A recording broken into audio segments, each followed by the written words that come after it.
selamat malam pemirsa Nusantara TV. Bagaimana nih kabarnya hari ini? Tentu saja semoga dalam keadaan luar biasa. Oke, hari ini seperti biasa Tanya Jeng Ayu kembali ke hadapan Anda. Dan ada apakah kira-kira? Oke, sebelumnya kita akan lihat dulu berita yang satu ini.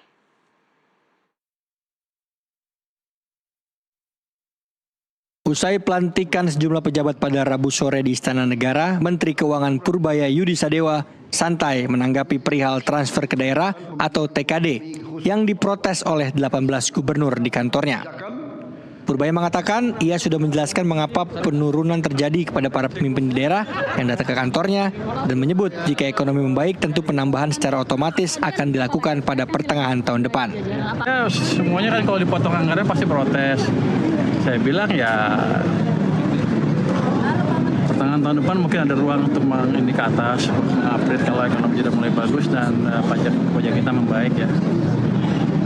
Kalau ekonomi bagus kan otomatis pajak juga naik kan. Nanti kita lihat, saya pesan mereka, ya Anda pastikan aja penyerapan anggarannya bagus, tepat waktu dan nggak ada yang bocor.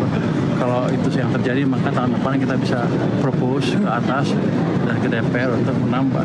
Tapi kalau kesana itu nggak bisa dihilangkan, susah kita menjalankan atau menambah anggaran ke daerah. Itu kira-kira sinyalnya seperti itu. Jadi kalau harusnya kan kalau emang bagus selama ini juga nggak akan ditarik ke atas ke pusat kan harusnya.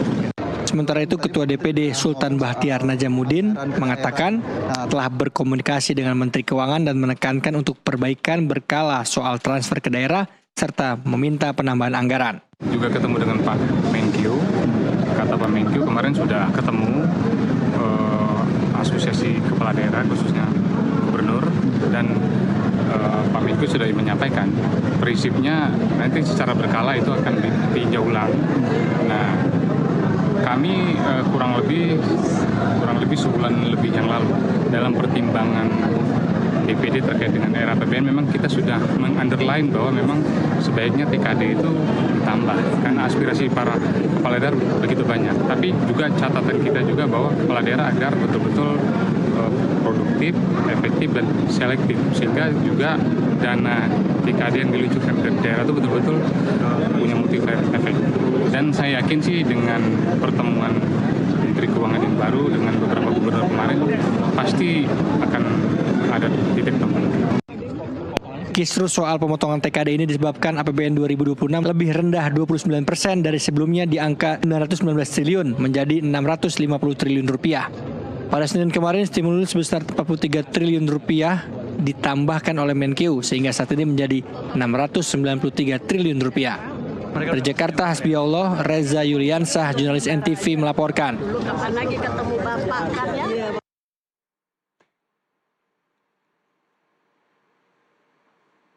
Jadi gimana nih pemirsa setelah melihat berita barusan? Ada apa sih sebenarnya Jeng Ayu? Kok rame-rame banget? Kok hari-hari di Indonesia rasanya nggak pernah tenang? Jadi pemerintah memangkas anggaran transfer ke daerah atau TKD dalam APBN 2026 karena keterbatasan fiskal membuat pemerintah pusat harus berhitung lebih ketat dalam menyalurkan dana ke daerah.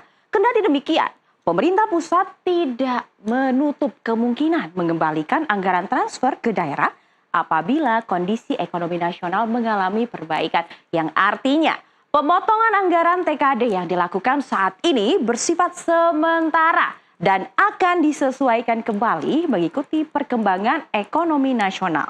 Hal itu disampaikan oleh Menteri Keuangan Purbaya Yudi Sadewa. Lalu sebenarnya apa sih anggaran transfer ke daerah?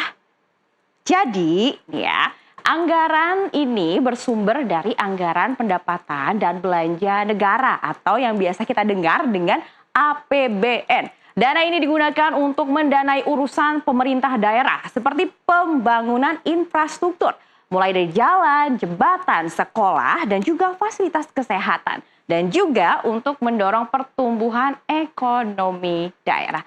Lalu, kalau kayak gitu, apa yang jadi persoalan Jeng Ayu? Kita buka datanya. Nah, ini dia. Ganteng, tolong diliatin dulu datanya ganteng.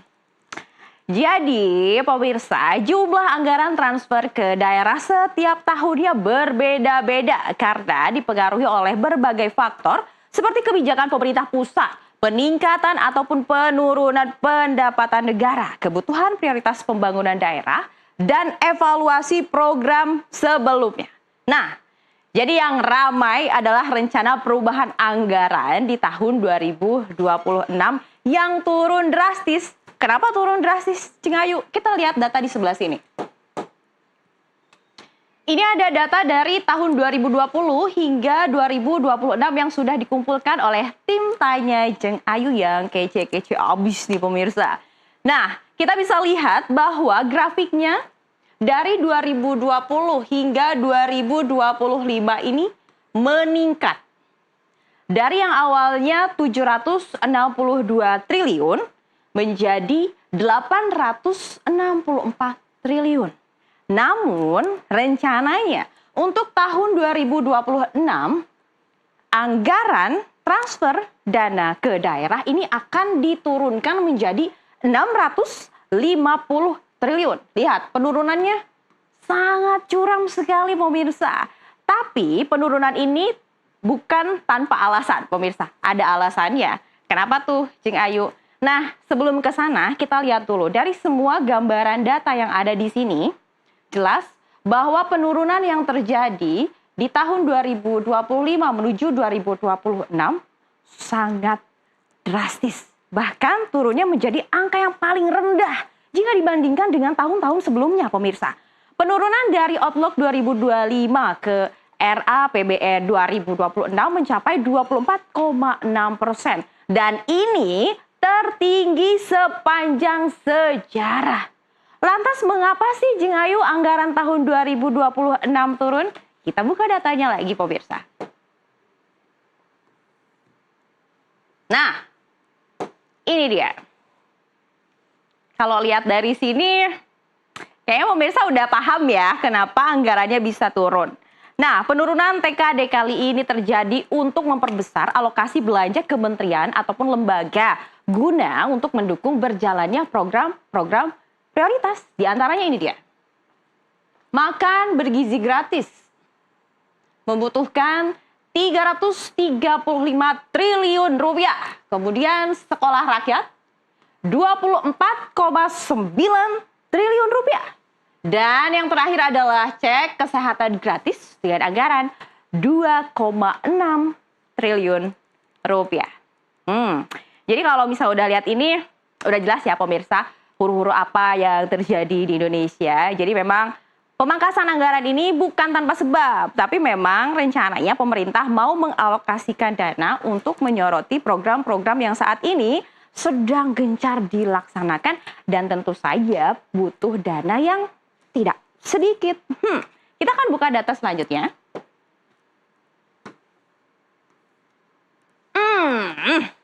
Ini dia. Ini data apa sih, Cing Ayu?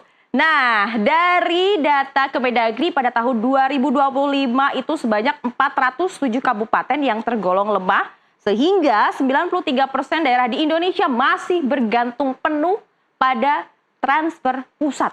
Apa sih Cing Ayu itu? Gak ngerti maksudnya gimana? Jadi nih pemirsa, di sini kan kita lihat yang kuning adalah jumlah kabupaten, kemudian yang biru adalah jumlah kota. Kita lihat dari semua kabupaten dan kota yang ada di Indonesia, terlihat bahwa ada sebanyak 407 kabupaten di Indonesia yang masuk ke dalam kategori lemah. Sementara untuk kategori kuat, cuman ada 4 kabupaten dan 11 kota. Ini adalah angka terendah yang ada di Indonesia. Dan ini faktanya yang terjadi di Indonesia. Oleh karena itu, 407 kabupaten ini masih bergantung pada pemerintah. Yang artinya jika dana mereka dikurangi, maka seperti kita ketahui bahwa tadi sudah Cing Ayu katakan, dana tersebut bisa digunakan untuk pembangunan infrastruktur. Kalau dananya kurang, mau bangun infrastruktur gimana? Itu pertanyaannya. Nah, tentu saja nih, akhirnya karena banyak banget yang masih mengandalkan pemerintah pusat untuk pendanaan daerahnya, dan kalau misalnya nanti pemerintah melakukan efisiensi anggaran, maka akan mengguncang keuangan daerah, pemirsa. Karena itulah gelombang protes datang dari para kepala daerah terhadap kebijakan pemangkasan anggaran transfer ke daerah. Pada Selasa lalu, sejumlah gubernur dari berbagai provinsi menyampaikan keberatan di gedung Kementerian Keuangan Indonesia. Gubernur mana sajakah? Yuk kita lihat. Ini dia. Ganteng, tolong di zoom dulu ganteng. Nah pemirsa, mungkin dari foto-foto gubernur ini ada yang pemirsa kenal atau mungkin bahkan ini adalah salah satu gubernur yang ada di kota pemirsa yang saat ini sedang menonton Tanya Jeung Ayu di Nusantara TV. Jadi berikut ini adalah 18 gubernur yang memprotes kebijakan pemangkasan anggaran transfer ke daerah. Mereka sepakat untuk menolak pemangkasan anggaran yang dinilai membebani daerah, terutama dalam pembiayaan pegawai dan juga pembangunan infrastruktur. Ini 18 orang ini semuanya kompak nih pemirsa, sepakat untuk menolak adanya pemangkasan dana transfer ke daerah dengan hal yang tadi sudah Jeung Ayu katakan. Terus gimana Jeung Ayu? Mereka udah protes, respon dari pemerintah terutama Menteri Keuangannya gimana? Ini pemirsa yang menarik. Jadi merespons hal tersebut. Menteri Keuangan Purbaya dengan gaya bicaranya yang nyentrik menyebutkan kalau semua orang angkanya dipotong, ya pasti semuanya enggak setuju. Itu normal. Ia juga menegaskan bahwa sebelum meminta tambahan anggaran, pemerintah daerah perlu meningkatkan efektivitas belanja dan tata kelola fiskal. Pemerintah pusat tidak mungkin terus menambah beban anggaran tanpa memastikan efektivitas penggunaannya. Banyak daerah yang serapannya rendah dan tidak tepat sasaran. Ini yang harus diperbaiki. Purbaya juga menyinggung adanya sisa lebih perhitungan anggaran yang masih tinggi di sejumlah daerah setiap tahunnya. Hal itulah yang menunjukkan masih lemahnya manajemen keuangan di tingkat daerah. Kalau uangnya banyak tapi tidak dibelanjakan dengan efektif, hasilnya juga tidak akan terasa bagi masyarakat. Kita ingin setiap rupiah yang ditransfer berdampak nyata. Itulah ucapan dari Menteri Keuangan. Tak hanya itu, pemirsa.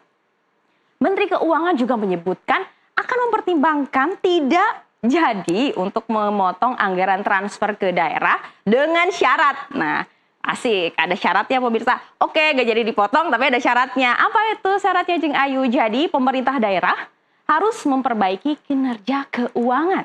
Karena menurutnya banyak uang yang tidak tepat sasaran. Sekali lagi, tidak tepat sasaran.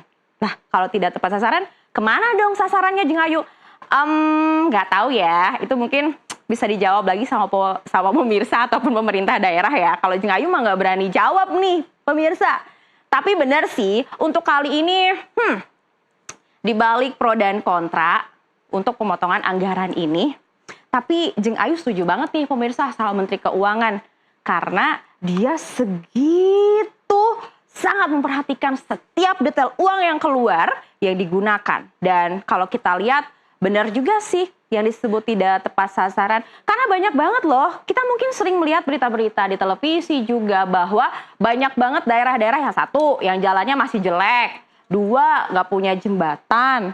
3, akses untuk kesehatan ke puskesmas juga susah. Nah, yang kayak gini nih, semoga lah nantinya dengan ada rencana pemotongan anggaran ini, akhirnya pemerintah daerah bisa berbenah dan lalu bisa semakin meningkatkan kesejahteraan masyarakat Indonesia.